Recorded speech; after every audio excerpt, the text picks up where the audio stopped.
My name is Emma. I am a woman now, but I want to tell you my story. It is not a happy story. It is not a normal story. But it is my story. I was not born to my parents. I was adopted. I did not know this when I was a child. I found out the truth when I was 14 years old, and it changed my life. My parents could not have children. They were married for many years, but they had no baby. They waited, they hoped, and they prayed. But the baby never came. They were very sad. They wanted a child to love. They wanted a daughter or a son. They wanted someone to call their own. They thought and thought. Then they decided to adopt a baby. There was a woman in our family. She was my father's cousin. She had many children. She had 7 children already. Then she became pregnant again. She did not want another baby. She said, "I cannot take care of one more child." My parents heard this. They went to her and said, "Please give us the baby when it is born. We will raise the child with love." The woman said yes. She agreed to give her baby to them after birth. I was born on a cold night. My real mother did not give me a name. She did not hold me. She gave me to my adoptive parents right after birth. They were waiting for me. My new mother held me in her arms. My new father smiled. They called me Emma. They took me home. They gave me love. They gave me everything. I grew up in a warm home. I had toys. I had books. I had good food. I had pretty clothes. I had a soft bed. My mother sang songs for me. My father read me stories. We played games. We laughed. We went to the park. We went on trips. We lived a happy life. My parents loved me. They never shouted. They never hit me. They were always kind. They taught me good things. They helped me when I was sick. They helped me with my homework. They gave me hugs and kisses every day. I felt safe. I felt happy. I felt lucky. I thought they were my real parents. I never asked questions. I never wondered about anything. I thought all children lived like me. I loved my mother. I loved my father. I loved our house. I loved my life. But then, one day, everything changed. When I was 14 years old, I heard something by accident. I was in the kitchen. My aunt came to visit. She was talking to another woman. They did not know I was listening. My aunt said, "You know, Emma is not their real daughter. She is adopted." The other woman said, "Oh, really? I didn't know." My heart stopped. I could not believe what I heard. I felt confused. I felt scared. I ran to my room. I closed the door. I cried and cried. I could not sleep that night. In the morning, I looked at my mother. I asked her, "Is it true?" She looked at me. She said, "Yes, my love, it is true, but we love you so much." I shouted, "You lied to me. You are not my real parents. Why did you take me? I want to go to my real parents." My parents were silent. They cried, but they did not say anything bad. They only looked at me with sad eyes. I told them, "Give me money. I want to go." They gave me money. They packed some food for me. My mother put my clothes in a small bag. My father gave me a little extra money. I did not say thank you. I was angry. I left the house. I left the home where I had lived all my life. I found out where my birth parents lived. I went to their house. I knocked on the door. A woman opened the door. It was my birth mother. She looked at me. She was quiet.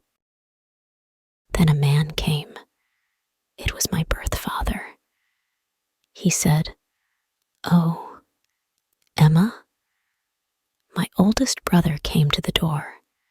He said, "Why are you here? We don't have space. We are already too many people in this house." My real father looked at me. He looked nervous.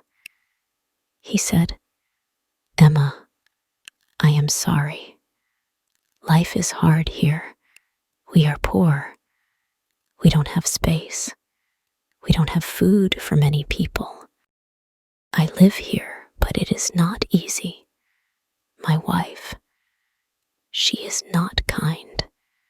She is angry every day. I cannot help you." I stood there. I said nothing. My eyes were full of tears. I felt cold. I felt empty. I wanted to scream, but no sound came out. My real mother did not hug me. She did not ask me to come in. No one asked if I was hungry or tired. I felt like a stranger. I was not welcome. My oldest brother said, "You should go back. This is not your home. You left your family. Why did you come here?" His words were hard. They hurt my heart. I said nothing. I picked up my bag. I walked away. I did not know what to do. I did not know where to go. I sat by the river. The water was dark. The sky was gray. I was cold and hungry. I had no place to sleep. I felt like I wanted to jump into the water. I thought, maybe it is better if I disappear. Nobody wants me. Nobody loves me now. But something in my heart said, "No, don't do it." I took out my phone. My hands were shaking. I sent a message to my adoptive parents. I wrote, "Please send me money. I want to come home. If you don't help me, I will jump into the river." I waited. My phone was silent. 10 minutes passed, then 20. Then I saw a message. My mother wrote, "We will send the money now. Please wait. Please don't do anything bad. Come back home." I cried and cried. I felt a little hope. I waited 2 more hours. Then I went to the bus station.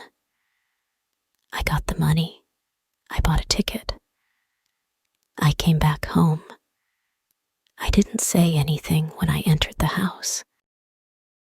My parents didn't ask anything. My mother hugged me. My father held my bag. We didn't speak. We only cried. They cooked food for me. They gave me warm clothes. They made my bed. I was quiet. I felt strange. I didn't know what to say. I didn't know how to look into their eyes. I felt shame. I felt pain. But I also felt safe. I was home. That night, I didn't sleep much. I looked at the ceiling. I thought about my life. I thought about my parents. My real parents who didn't want me. And the parents who raised me with love. I thought about the food my mother cooked. I thought about the bedtime stories my father told me. I remembered the soft blanket, the goodnight kiss, the warm smile. In the morning, my mother came into my room. She had tea in her hands. She put it near my bed. She smiled a little. She didn't say anything. She just sat with me. Her hands were warm. I looked at her and whispered, "I'm sorry." She touched my hair. "You are our daughter," she said, "forever." I started to cry. I cried like a little girl. My mother held me. I said, "Why didn't you tell me the truth?" She said, "We wanted to tell you when you were older. We were afraid. We didn't want to lose you. We didn't want to hurt you." I nodded. I understood. They were not perfect, but they loved me. And that love was real. More real than blood. More real than anything else. They gave me a life. They gave me their hearts, and I broke them. But they still welcomed me back. My father came home from work. He brought flowers. He gave them to me. He smiled and said, "Welcome home, princess." That word, princess, made me cry again. I remembered all the times he called me that. I remembered all the birthdays, the hugs, the help with homework, the games, the walks. I knew I was lucky. I was not their real daughter by blood, but I was their daughter in every other way. I decided never to leave them again.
Many years have passed now. I am a woman. I work. I smile. I love my parents very much. They are older now. My father has gray hair. My mother walks slowly. But I take care of them. I cook for them. I drive them to the doctor. I sit with them and hold their hands. I don't think about my birth family anymore. I don't hate them. I don't love them either. They were a part of my story, but they were only a chapter. My real life is with the people who raised me. My real family is here. I now understand something very important. Blood does not make a parent. Love does. Time does. Care does. My parents chose me. They didn't have to, but they did. And that choice is the greatest kind of love. When I look in the mirror, I see a strong woman. I see a girl who was lost and found again. I see a heart that was broken, but healed. And most of all, I see a daughter who was truly loved. Now, I'm 25 years old. I still remember everything. It still hurts sometimes. But I'm grateful. I have a family that chose me, loved me, and forgave me. This is my story. Thank you for listening. If this story touched your heart, please subscribe for more stories like this. I'll be here, waiting to share the next one with you.